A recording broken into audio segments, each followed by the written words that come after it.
कर्मयोग कृष्ण भावना भावित कर्म अध्याय 5। कृष्ण की रहस्य भरी वाणी ने अर्जुन को भ्रमित किया। कौन सा कर्म लाभप्रद है? प्रभु से प्रश्न किया। प्रभु कहते हैं, मुक्ति के लिए कर्म का त्याग उत्तम, साथ ही भक्तिमय कर्म उत्तम। इन दोनों कर्मों में से भक्ति युक्त कर्म उत्तम। लोग इंद्रिय तृप्ति के पीछे रहते हर पल हैं, जबकि उनके कलेशों का कारण सकाम कर्मों का फल है। जो कृष्ण भक्त होते हैं उन्हें नित्य सन्यासी कहते हैं। स्वयं को अंश मात्र समझते हर कार्य कृष्ण के लिए करते हैं।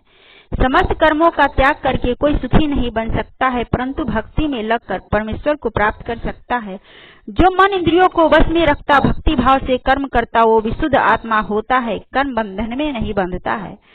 कृष्ण भावनामृत में संपन्न सारे कर्म परम पद पर होते हैं, भौतिक प्रभाव नहीं पड़ता है, वह दिव्य कार्य होते हैं। जो निश्चल भक्ति होते हैं सुख शांति प्राप्त करते हैं, अपना समस्त कर्म फल प्रभु को अर्पित करते हैं। जब देहधारी जीवात्मा अपनी प्रकृति को वश में कर लेता है, मन से कर्मों का त्याग करके शरीर में सुख पूर्वक रहता है।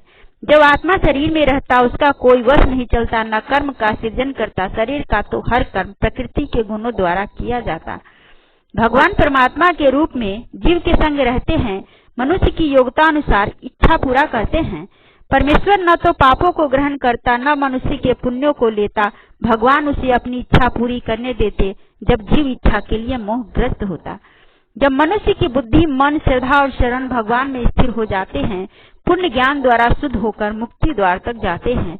जब आत्मा का साक्षात्कार होता, मनुष्य आसक्ति से रहित हो जाता, वह निर्दोष बन जाता है, वैकुंठ का अधिकारी हो जाता है। यदि शरीर त्यागने से पहले मनुष्य इंद्रियों वेगों को सहन करता है, इच्छा एवं क्रोध के वेग को रोकता है, तो इस संसार में सुखी रह सकता है।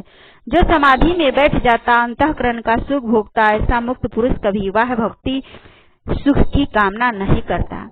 जो पुण्यता कृष्ण भावना भावित है उन्हें वास्तविक ज्ञान हो जाता है। सबों के हित को ध्यान रखकर तब वह जो भी कर्म करता है। कृष्ण ही परम भोक्ता है, वही परम नियंता है। जो उसे सखा को भूल जाता है, हर क्लेश मानवता का भोगता है।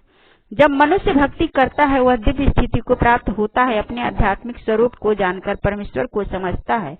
योगाभ्यास से इंद्रियों को नियंत्रण करो, दृष्टि को दोनों भावों के बीच केंद्रित करो, श्वास की गति को रोककर प्राण तथा अपान वायुओं को सम करो।